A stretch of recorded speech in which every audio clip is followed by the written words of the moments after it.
ನಮಸ್ಕಾರ ಸ್ನೇಹಿತರೆ, ನಾವೀಗ ನೋಡ್ತಾ ಇರೋ ಕೃತಿ ಸಾನೆಟ್ 146. ಇದನ್ನು ಬರೆದವರು ವಿಲಿಯಂ ಶೇಕ್ಸ್ಪಿಯರ್. ವಿಲಿಯಂ ಶೇಕ್ಸ್ಪಿಯರ್ ಅವರು ಬರೆದ ಒಟ್ಟು 154 ಸಾನೆಟ್ಸಲ್ಲಿ ಈ ಸಾನೆಟ್ ಕೂಡ ಒಂದು. Sonnet 146 poor soul, the centre of my sinful earth ಎನ್ನುವುದರ ಬಗ್ಗೆ ಹೇಳುತ್ತದೆ. ಈ ಸಾನೆಟ್ ವಿಲಿಯಂ ಶೇಕ್ಸ್ಪಿಯರ್ ಅವರ ಡಾರ್ಕ್ ಲೇಡಿ ಸಾನೆಟ್ಸ್ಗಳಲ್ಲಿ ಒಂದಾಗಿದೆ. ಈ ಪರ್ಟಿಕ್ಯುಲರ್ ಸಾನೆಟ್ನಲ್ಲಿ ಕವಿ ತನ್ನ ಬಿಲವಡ್ ಅಥವಾ ಲೇಡಿ ಲವ್ ಯಾರಿದ್ದಾರೆ ಅವರಲ್ಲಿ ಮಾತೇನೂ ಆಡೋದಿಲ್ಲ. ಈ ಕವಿತೆಯಲ್ಲಿ ಕವಿ ಪ್ಯೂರ್ ಆಗಿ ಇಂಟ್ರಾಸ್ಪೆಕ್ಟಿವ್ ಅಂದರೆ ತನ್ನನ್ನೇ ತಾನೇ ಪ್ರಶ್ನೆ ಮಾಡುವಂತಹ ಒಂದು ಧಾರ್ಮಿಕತೆಯುಳ್ಳ ಕವಿತೆಯಾಗಿ ಬರೆದಿದ್ದಾರೆ. ಈ ಕವಿತೆಯ ಮೊದಲ 2 ಸಾಲುಗಳಲ್ಲಿ ಕವಿ ತನ್ನ ರಿಯಲ್ ಸೋಲ್ ಏನಿದೆ, ತನ್ನ ಆತ್ಮ ಏನಿದೆ ಅದರ ಕುರಿತಾಗಿ ಒಂದಷ್ಟು ಪ್ರಶ್ನೆಗಳನ್ನು ಕೇಳ್ತಾರೆ. ನಮ್ಮ ಆತ್ಮ ಈ ಜಗತ್ತಿನ ಮೆಟೀರಿಯಲಿಸ್ಟಿಕ್ ಬಿಲೀಫ್ಸ್ ಅಥವಾ ಏನು ನೀಡ್ಸ್ ಏನಿದೆ ಅದನ್ನು ಫುಲ್ಫಿಲ್ ಮಾಡಲಿಕ್ಕೆ ಯಾಕೆ ಇಷ್ಟೊಂದು ಟೈಮನ್ನು ತಗೊಳ್ತದೆ, ಮತ್ತು ಈ ಶರೀರ ಕೆಲವೇ ಸಮಯಗಳಲ್ಲಿ ನಶ್ವರವಾಗಿ ನಾಶವಾಗಿ ಹೋಗುತ್ತದೆ. ಇನ್ನುಳಿದ 2 ಪಾರ್ಟ್ಗಳಲ್ಲಿ ಕವಿ ತನ್ನ ಆತ್ಮಕ್ಕೆ ಅಥವಾ ಸೋಲ್ ಅಥವಾ ಸೆಲ್ಫ್ ಏನಿದೆ ಅದಕ್ಕೆ ಅಡ್ವೈಸ್ ಮಾಡ್ತಾರೆ. ನಮ್ಮ ಶರೀರ ಈ ನಶ್ವರವಾದ ಆಶೆಗಳ ಬೆನ್ನು ಹತ್ತುವುದನ್ನು ಬಿಟ್ಟು ಸಾರ್ವತ್ರಿಕವಾದ ಅಂದರೆ ಎಲ್ಲರಿಗೂ ಅಪ್ಲೈ ಆಗುವಂತಹ ಮುಕ್ತಿ, ಸ್ಯಾಲ್ವೇಷನ್ ಏನಿದೆ ಅದರ ಕಡೆಗೆ ಹೊರಡುವ ಅಗತ್ಯತೆ ಇದೆ ಅಂತ ಹೇಳ್ತಾರೆ ಕವಿ. ಇದು ಈ ಸಾನೆಟ್ನ ಪೂರ್ಣ ಸಾರಾಂಶವಾಗಿದೆ. ಸಮಯ ವ್ಯರ್ಥ ಮಾಡದೆ ಲೈನ್ ಬೈ ಲೈನ್ ಎಕ್ಸ್ಪ್ಲನೇಷನ್ ನೋಡೋಣ. ಮೊದಲು ಯಾರೆಲ್ಲ ಚಾನಲ್ ಸಬ್ಸ್ಕ್ರೈಬ್ ಮಾಡಿಲ್ಲ, ಚಾನಲ್ ಸಬ್ಸ್ಕ್ರೈಬ್ ಮಾಡೋದನ್ನು ದಯವಿಟ್ಟು ಮರಿಬೇಡಿ. ಮೊದಲನೇ ಸ್ಟ್ರಾಂಜಾ ನೋಡಿದರೆ, poor soul, the centre of my sinful earth, these rebel powers that they are, why those though pine within the suffered earth, painting the outward walls so costly ಗೇ.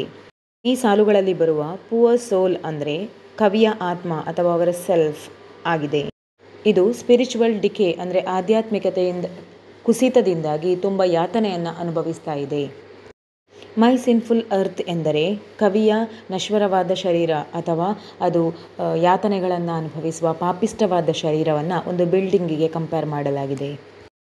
Next ಲೈನಲ್ಲಿ ಬರುವಂತಹ rebel powers ಅಂದರೆ ನಮ್ಮ ಶರೀರದ ಒಳಗಿರುವ ಬೇರೆ ಬೇರೆ demands ಅಥವಾ ಬೇರೆ ಬೇರೆ ಇಚ್ಛೆಗಳು, ಆಶೆಗಳು, ಬಯಕೆಗಳು ಎನ್ನುವ ಅರ್ಥವನ್ನು ಕೊಡುತ್ತದೆ.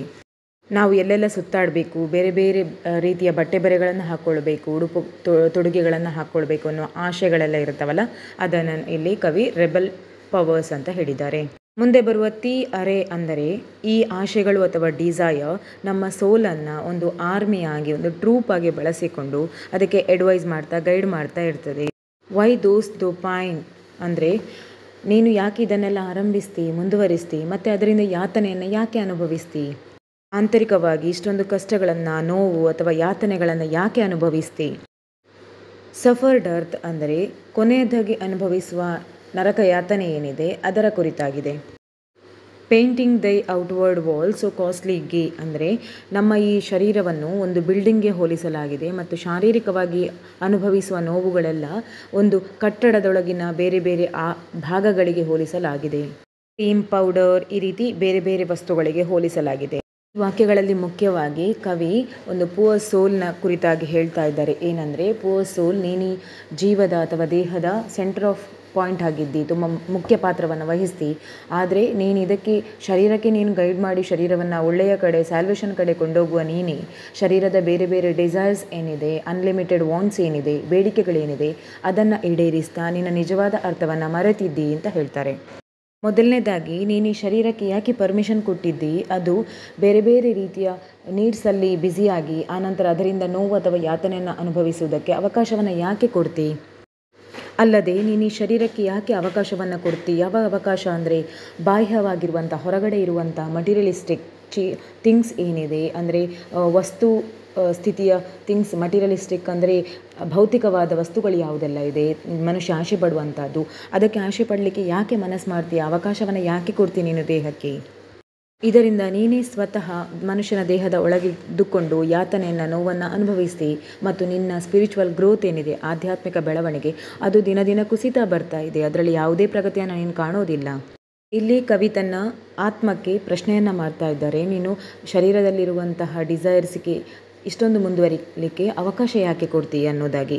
ಕವಿ 2ನೇ ಪ್ಯಾರಾಗ್ರಾಫಲ್ಲಿ ಹೀಗೆ ಬರೀತಾರೆ. Why so large cost having so short a lease, dost thou upon ಫ್ಲೈ fading mansion spend, shall worms inheritance of the excess eat up the charge is this thy body's and a short lease ಅಂದರೆ short period of time ಅಥವಾ ತುಂಬ ಕನಿಷ್ಠ ಸಮಯ. ದೈ fading mansion ಅಂದರೆ ಈ ಶರೀರ ಒಂದು ದೊಡ್ಡ ಬಿಲ್ಡಿಂಗ್ನ ಹಾಗೆ, ಅದು ದಿನ ಹೋದ ಹಾಗೆ ಮೃತ್ಯುವಿನ ಸಾವಿನ ಅಂದರೆ ನಶ್ವರದ ನಾಶದ ಕಡೆ ಹೋಗ್ತಾ ಇದೆ ಅನ್ನೋದು.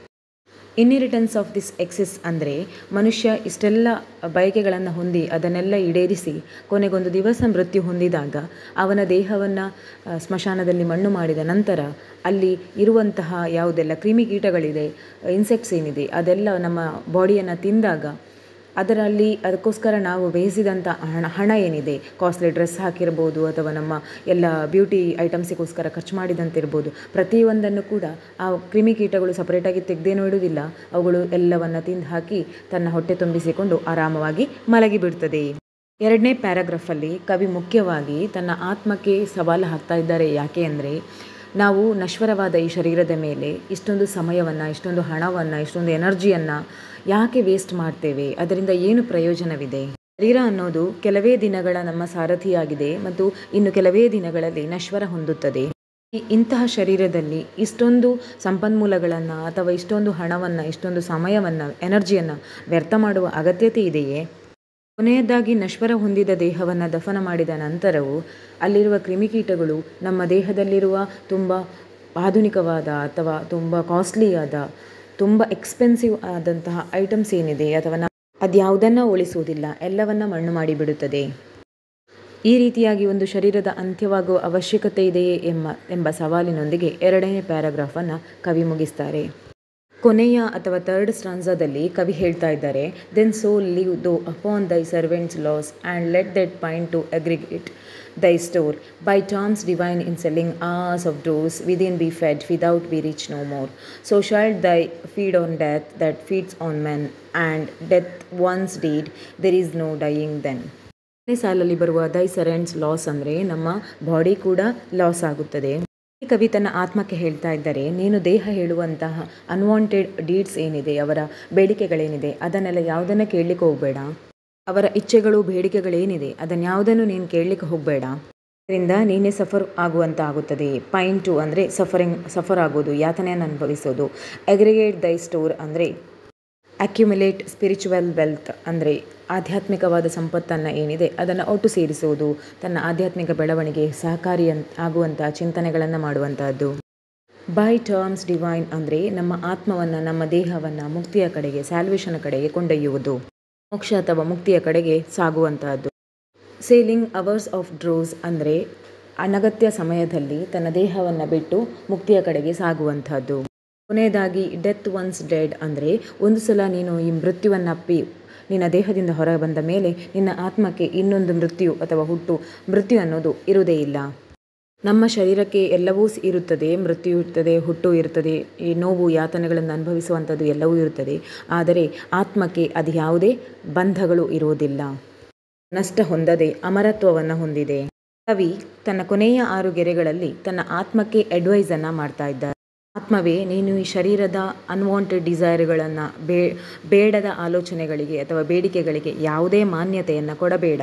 ಕೊನೆಗೆ ನೀನು ಅದರಿಂದ ಯಾತನೆಯನ್ನು ಅನುಭವಿಸಬೇಡ. ಇದರ ಬದಲು ನಿನ್ನ ಎನರ್ಜಿ ಏನಿದೆ, ಸಮಯ ಏನಿದೆ, ನಿನ್ನ ಸಂಪತ್ತು ಏನಿದೆ, ಪ್ರತಿಯೊಂದನ್ನು ಕೂಡ ಆಧ್ಯಾತ್ಮಿಕದ ಕಡೆ ಕೊಂಡೊಯ್ಯು. ಅದರಿಂದ ಆಧ್ಯಾತ್ಮಿಕ ಉನ್ನತಿಯ ಏಳಿಗೆಯನ್ನು ಹೊಂದು. ಅದರಿಂದ ನೀನು ಏನಿದೆಯಾ ಅಥವಾ ನಿನ್ನ ಆತ್ಮ ಏನಿದೆ ಅದು ಜೀವಂತವಾಗಿರುತ್ತದೆ. ನೀನು ಈ ತುಂಬ ಕಾಸ್ಟ್ಲಿಯಾದ, ತುಂಬ ಪ್ರೆಷಿಯಸ್ ಆದ ಸಮಯವನ್ನು ಮುಕ್ತಿಯ ಕಡೆಗೆ, ಸ್ಯಾಲ್ವೇಷನ್ ಕಡೆಗೆ ಅಥವಾ ಮೋಕ್ಷದ ಕಡೆಗೆ ಕೊಂಡೊಯ್ದರೆ ನೀನು ಅಮರತ್ವವನ್ನು ಪಡೀತಿ. ನೀನು ನಿನ್ನ ಶರೀರವನ್ನು ಬಳಸಿಕೊಂಡು ಹೊರಗಿನ ಪ್ರಪಂಚಕ್ಕೆ ತುಂಬ ಶ್ರೀಮಂತ ವ್ಯಕ್ತಿಯಾಗಿ ಕಾಣುವಂಥದ್ದು ಅವಶ್ಯಕತೆ ಇಲ್ಲ. ಬದಲಾಗಿ ಆಂತರಿಕವಾಗಿ ನೀನು ಶ್ರೀಮಂತನಾಗುವ ಅವಶ್ಯಕತೆ ಇದೆ. ವೆರಿ ವೆಲ್ದಿ ಅಥವಾ ಆಧ್ಯಾತ್ಮಿಕ ಶ್ರೀಮಂತಿಕೆಯನ್ನು ಹೊಂದುವ ಅವಶ್ಯಕತೆ ಇದೆ.